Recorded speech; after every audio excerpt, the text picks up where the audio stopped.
About 11:30 yesterday morning, I believe it was, when we came out here, the wind was 20 to 30 miles an hour, I believe it was.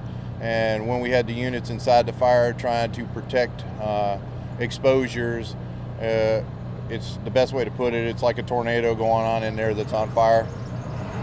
I was going to ask you, what can people expect when they return to Indian Lake Estates today? As far as the extensiveness of the damage, what can you say about it?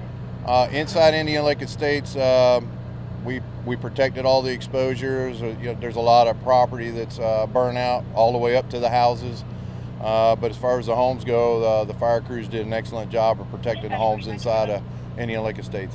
So with residents being able to go back home, does that mean the fire is contained? As of right now, the fire is contained. We're going to, like I said, at 7 o'clock in the morning, we're going to do a briefing. We'll go back out. I've still got crews on the street right now. They're going around right now trying to make sure that we don't have any fires flaring up near structures. I know yesterday there was some talks of people not wanting to evacuate. How did that go as far as residents cooperating and talk about how important it was for them to get out of there? We ended up calling in law enforcement. We were able to get multiple units out here, and then they helped us go door to door, street to street, until we could get a hold of everybody and explain the importance of getting out. And at that time, we got a majority of the folks out that were in Indian Lake Estates, and all of the folks that were out in the immediate danger area. Is the fire contained 100%? It's not contained. It's contained, but the fire's not 100% out. We still got little spot fires inside the burn line, what we call. What concerns you guys right now? What's your biggest concern? Right now, really, we're feeling pretty comfortable about where we have it right now. So hopefully it'll stay this way. In the morning, forestry will come back out. We're just going to finish doing what we call mop up. We'll go around and put out anything that we feel that could become a danger again, and then we'll move forward. So no injuries or anything? As of right now, we have no reports of any injuries whatsoever. What about your guys? Are they doing okay? Just tired. So do we know how the fire started?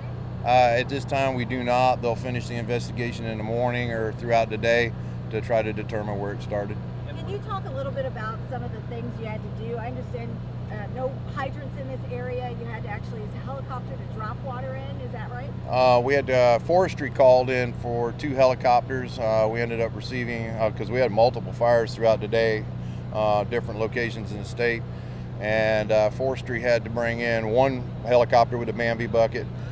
We also brought in a sheriff's department helicopter to do area surveillance, and then forestry also brought in a plane that flew the area. And that same aircraft that was brought in by the forestry will also be doing aerial surveillance to find out exactly how widespread the fire is. Right now we estimate it to be around 2,000 acres. However, of course, once they do the GPS mapping, when they do the aerial patrol, that's when we'll determine exactly how widespread the fire actually was in this area. And damaged any buildings and property? I mean, what do we know at this point? In the morning, we're going to go out and try to determine an exact number, so we don't have an exact number.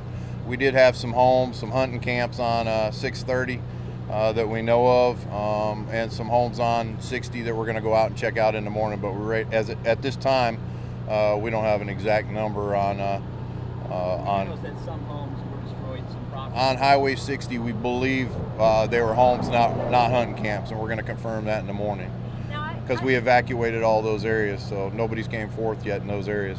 Now I heard the fire, the intensity of it actually burned down some of the power poles, and so crews had to work overnight to try to get power restored. Is there much you can say? Yes, on that? yes. Yeah. We had numerous power poles that burned in half on 630 and on Highway 60. The crews worked throughout the night. Probably about 2 a.m. Indian Lake Estates had power restored. And then along Highway 60 about the same time frame. They did a great job of doing that.